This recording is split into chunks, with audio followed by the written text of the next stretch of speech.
makasimbirwayo umo musina urombo mude wakakomborerwa tozo rora tese umo rinda wakati wira rinda wakati wira rinda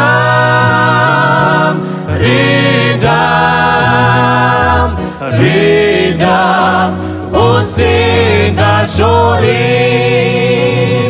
kuti motoro warema uyo wapirwa na Mwari musha uyo unonisa rinda usashore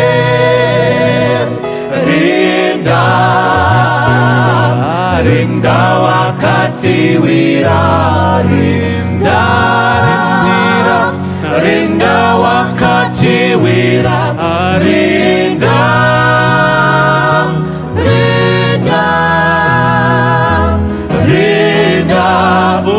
usingashori kuti tira ine minzwa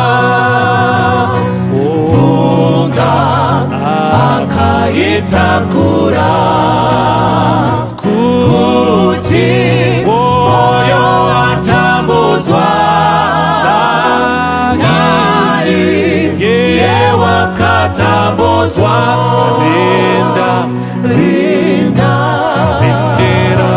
rinda wakati wira rinda wakati wira rinda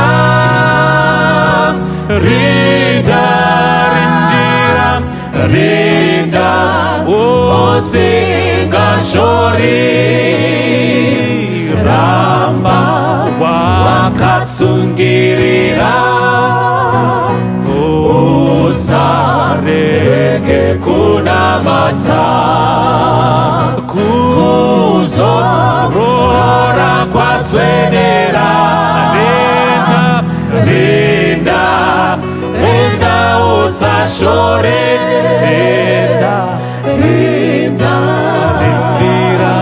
rinda wakati wira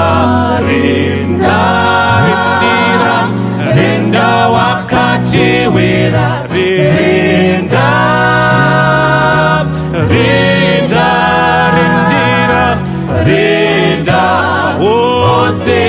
usingashori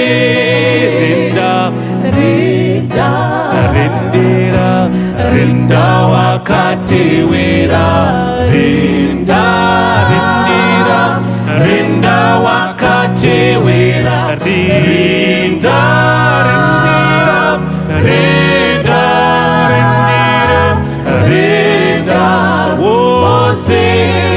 usingashori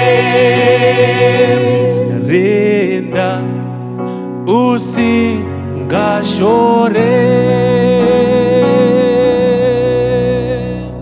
Kwaziva vanhu vaMwari, ndinokwazisai mose muzita raJesu. Ndoda kutenda Mwari mukati menguva dzino dzemangwanani zvakare patiri kusangana munguva dzekunamata tichitsvaka chiso chaMwari. Munamato wangu mai muri kunditarira, munamato wangu baba makanditarira, munamato wangu munin'ina wangu hanzvadzi yangu wose makanditarira kuti Mwari wekudenga kuitire nyasha dzake mukati mangwananani. Munguva yakaoma zvakadai apo chiwi chikuramba chikura, vanhu vakawanda vachienda mukuparadzwa, ivo sawanikwa pana vanhu vakadaro. Apo nyasha dzaMwari dzichiri pedyo, tsvakawo chiso chaMwari utendeuke muzvivi zvako. Kune avo vari kuchema, Mwari kudenga akunyaradzei, akuitire zvakanaka, akukomborerei. Mukati mangwananani tichaverenga kubva kubhuku razvakazarurwa chapter 14 pavhesi ya6. Ndo patichamanya mukati meshoko raMwari tidzidze tione kuti chii Mwari chada kuti tidzidze ipapo. Regai timanye tiwerenge. Vhesi ya6 inotiyo, zvinooneka una mumwe mutumwa achimburuka pakati pedenga ane evhangeri isingaperi kuti aiparidzire vanogara panyika namarudzi ose nendudzi dzose nendimi dzose navanhu vose. Vhesi ya7 akati nenzwi guru, ityai Mwari mumurumbidzei, nokuti nguva yake yekutonga yasvika. Namatai iye vakasika denga nenyika negungwa namatsime emvura. Dai Mwari vakomborera kuerengwa kwesoko rake. Tida kutenda tiri kutorwa tiendeswa kubhuku razvakazarurwa. Muchaona kuti bhuku razvakazarurwa rinonyorwa nemurume anonzi John. Paakanga achirinyora, anorinyora ari pachitsuwo chePatmos.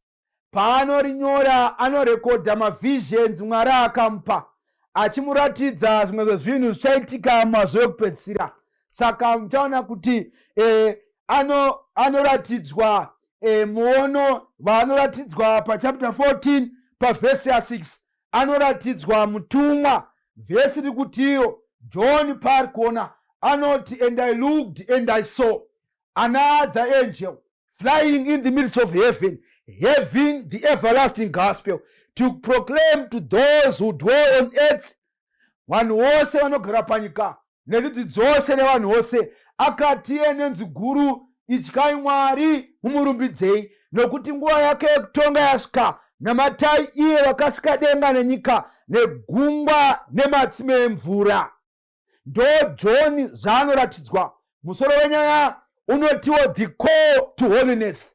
The call to holiness. Kudaidzwa kwavanhu vaMwari kuti vave muutsvene. Muchaona kuti ukadzidza zvakazarurwa chapter 14 vhesi ya6 tinoona kutipo John pari ndakaona mumwe mutumwa. Haasi mutumwa ari kuonekwa chaiye chaachabva kudenga, but vanhu vachaparidza vhangeri mumazuva ekupedzisira vachianaunza zvinoda kuitika panyika. Saka muchaona kuti izvo John ari kuona mutumwa achimburuka ari pakati pedenga ane evhangeri isingaperi, but munhu ari kuonekwa haasi mutumwa anoonekwa, but it's a messenger. Vanhu vari kufamba neevhangeri raMwari vachiparidza pasi rese tenderere. Kureva kuti izvo muchaona kuti Jesu achienda kudenga. Pana Acts chapter 1 pavhesi ya4 zvina kumberi zvinonzi izvo masoko aya. Jesu anoti mataura akuenda kudenga. Zvinonzi paanonge achiti mataura masoko aya, madisciples anotanga kuona Jesu achitonga songe avarebera kuvadarika. Nemhaka yei anga akutosimudzwa achienda kudenga.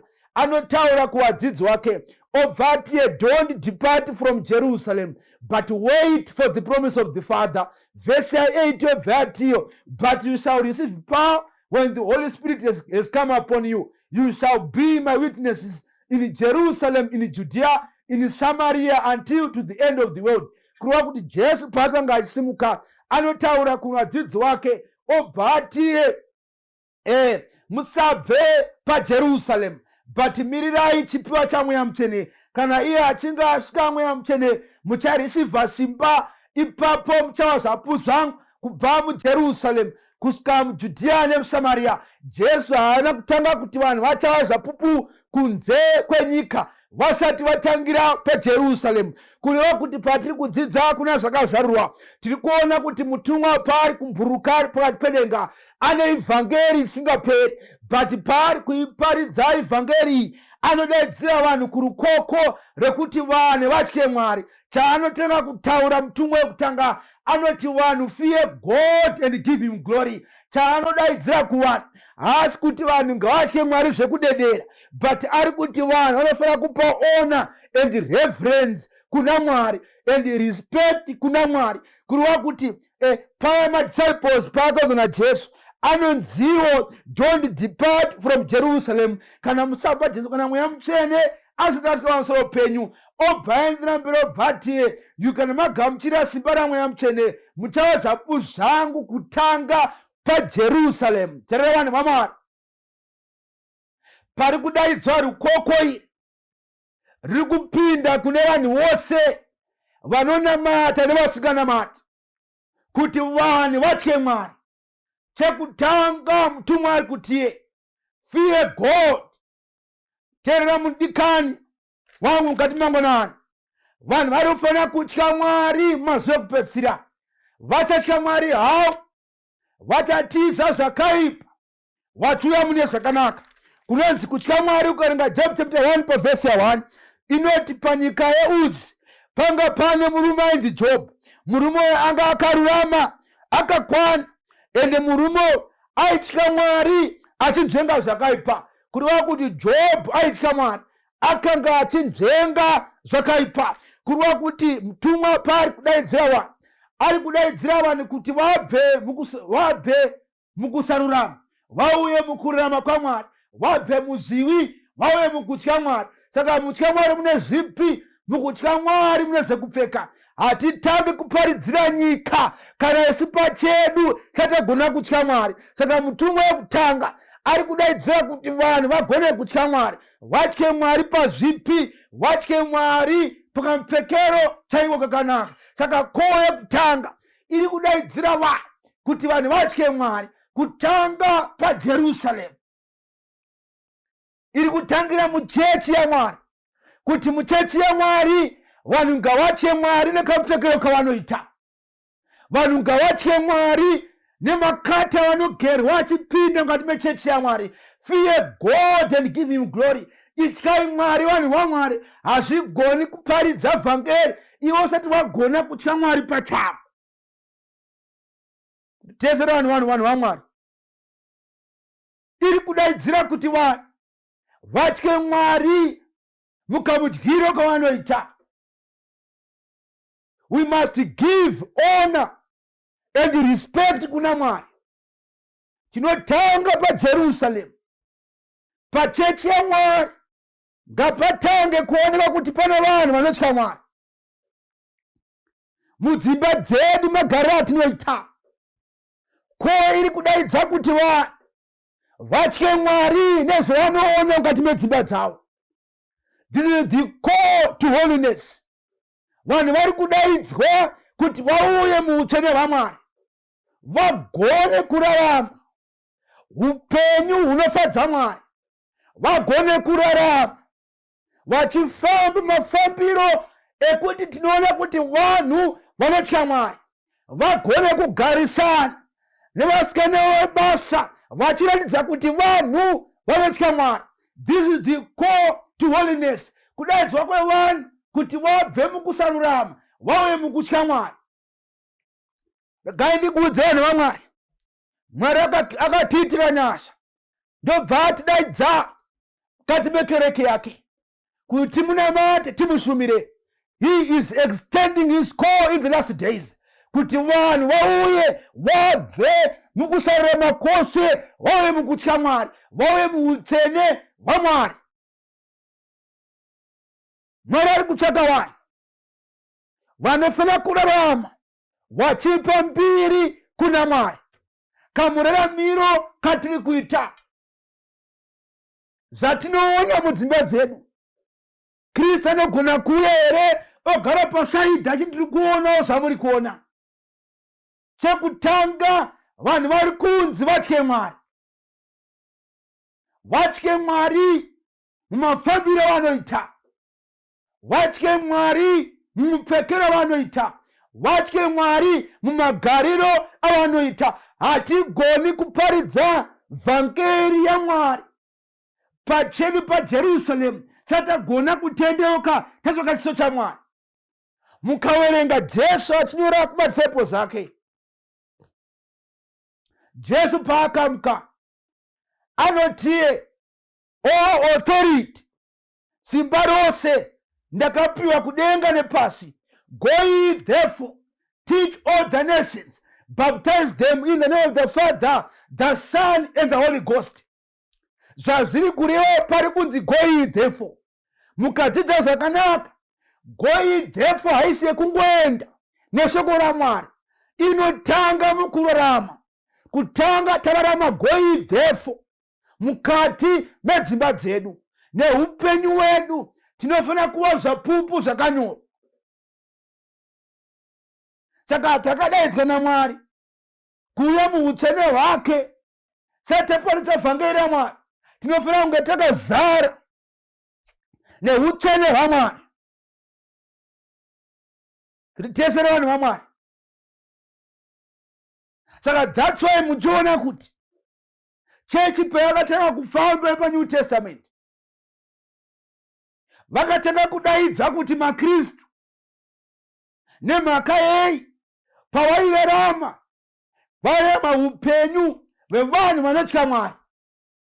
Kureva kuti vanhu vaiti vachiona kamufambiro voti kamufambiro aka ndokaita Kristu aka, voti kamudyiro aka ndokaita Kristu aka, voti kamupfekero aka ndokaita Kristu aka, voti kamugererwa aka nezvavari kuita izvi ndozvaita Kristu izvi.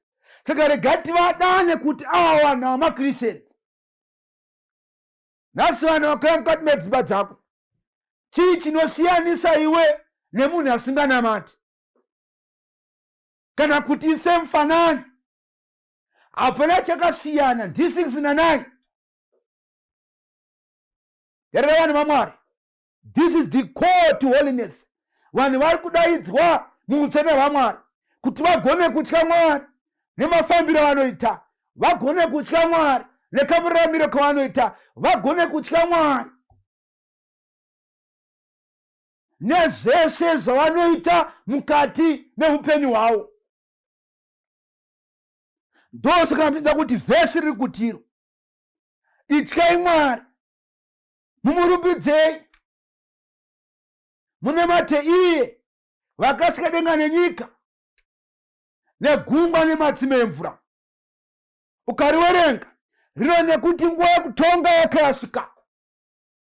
Nemhaka yei tiri kufanira kutya Mwari. We are living munguva yejudgment. We are living on the day of atonement. Mukadzidza zvakanaka, paday of atonement muprista aipinda mudzimba tsvene-tsvene, apinda mudzimba tsvene-tsvene, aipinda wanzee. Paaipindamo aitanga iye pachake azvinatsa, azvinatsa obva apinda, aipinda ane breastplate revari pachest pake, ane zita remwana umwe neumwe wekwaIsraeri.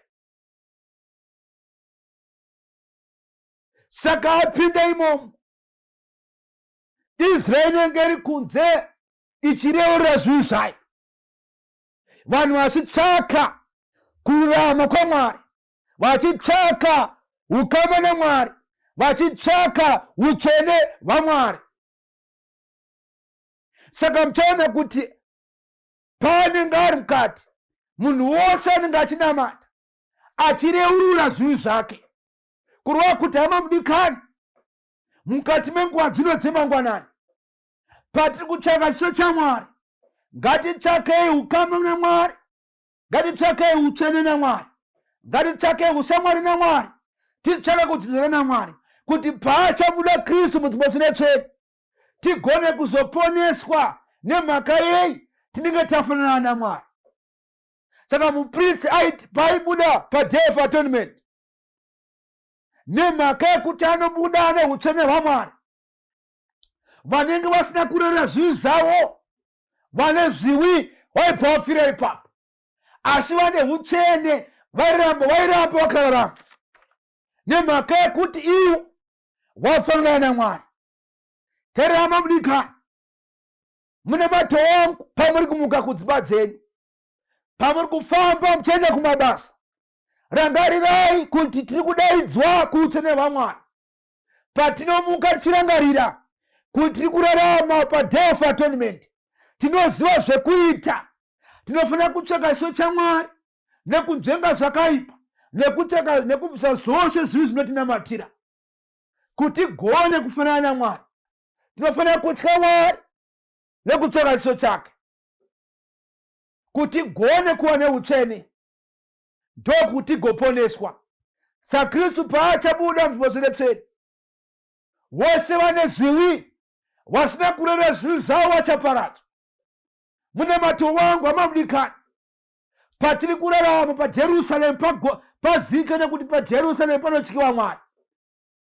kubva kune munhu wose ari mukati metemberi yaMwari. Vanhu ngavadzidze kutya Mwari nemwiri yavo nemabasa avo, zvavanofamba vachiita, kamudyiro kavanoita, masevedzero avanoita. Vanhu ngavazive kuti uri munhu anotya Mwari. Vhangeri haritangi kuparidzwa saka tagona kurirarama. Haugoni kuparidza zvinhu zvavasingararama. Ende mutoona kuti vhangeri nesimba kudarika vhangeri rose. Harisi vhangeri rekuparidza sezvandiri kuita izvo, but ivhangeri rekurarama zvinodiwa naMwari, rekutsvaka chiso chaMwari. Munamati wangu hamabudikani, ngatinamatei. Muna mausoro kudenga tokutendai Jehovha mukati memangwananani, nokutendai Mwari nekudaidza kwamuri kuita vanhu venyu muutsvene hwenyu, kuti vanhu vagone kutya Mwari pakamufambiro, kuti vanhu vagone kutya Mwari pakamugariro, kuti vanhu vagone kutya Mwari pakamupfekero, kuti vanhu vagone kutya Mwari mumararamiro avanoita chaiko. Vasati vagona kuparidza, vasati vatenga kuparidza vhangeri Mwari. Chamunotsvaka Mwari kuti vhangeri riraramike, kwete vhangeri refiction, kwete vhangeri paTV, asi vhangeri chairo Mwari rekurarama pachavo, vazhinji vagoponeswa vauye kuutsvene hwenyu. Tatenda Mwari nekuti matinzwa. Chiwai nesu Mwari, mutikombore muzita raJesu tinamata, amen.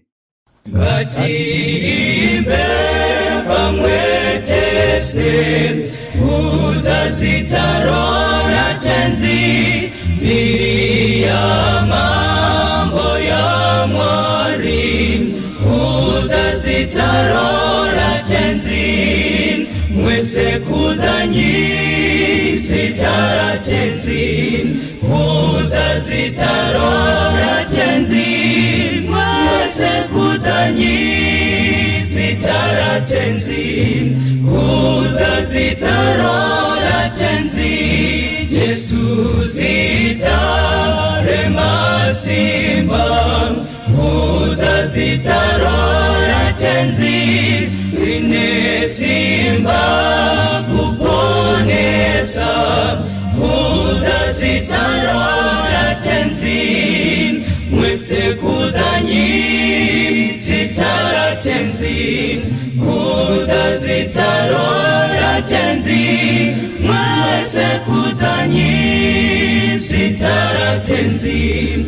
Kudza zita ra tenzi, ngatipume zvinyangadzo. Kudza zita ra tenzi, tachenurwa ngeropa ro. Kudza zita ra tenzi, mwese kudza nyi zita ra tenzi. Kudza zita ra tenzi, mwese kudza nyi zita ra tenzi. Kudza zita ra tenzi, mwese kudza nyi zita ra tenzi. Kudza zita ra tenzi, mwese kudza nyi zita ra tenzi. Kudza zita ra tenzi, mwese kudza nyi zita ra tenzi. Kudza zita ra tenzi, mwese kudza nyi zita ra tenzi. Kudza zita ra tenzi.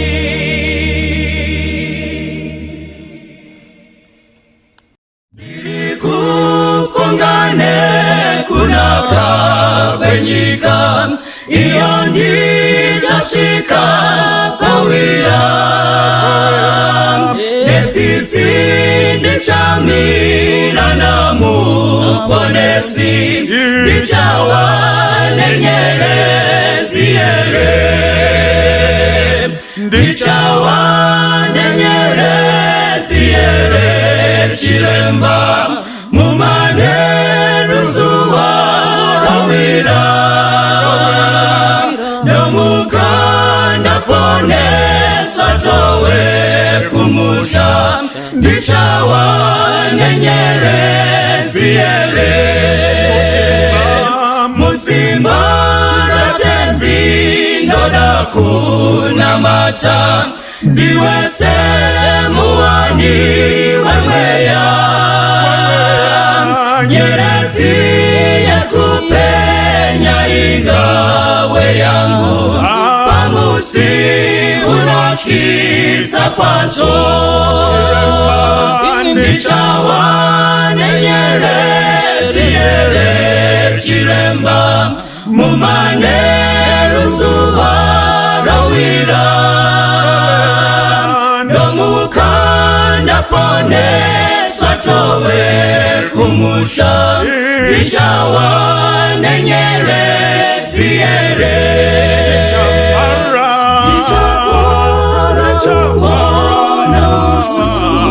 Jesu nomuparukuzo narine Shichandi fatamu mushawe ndarama kutindi kawana nyerezi chiremba Nichawane nyerezi chiremba mumane ruzuwa rawira nomukanda pone swatowe kumusha Nichawane nyerezi nichafara kuona usu wa Jesu nomuparukuzo narine Shichandi fatamu mushawe ndarama kutindi kawana nyerezi chiremba nichawane nyerezi chiremba mumane ruzuwa rawira nomukanda pone swatowe kumusha Nichawane nyerezi Nichawane nyerezi chiremba mumane ruzuwa rawira nomukanda pone swatowe kumusha Nichawane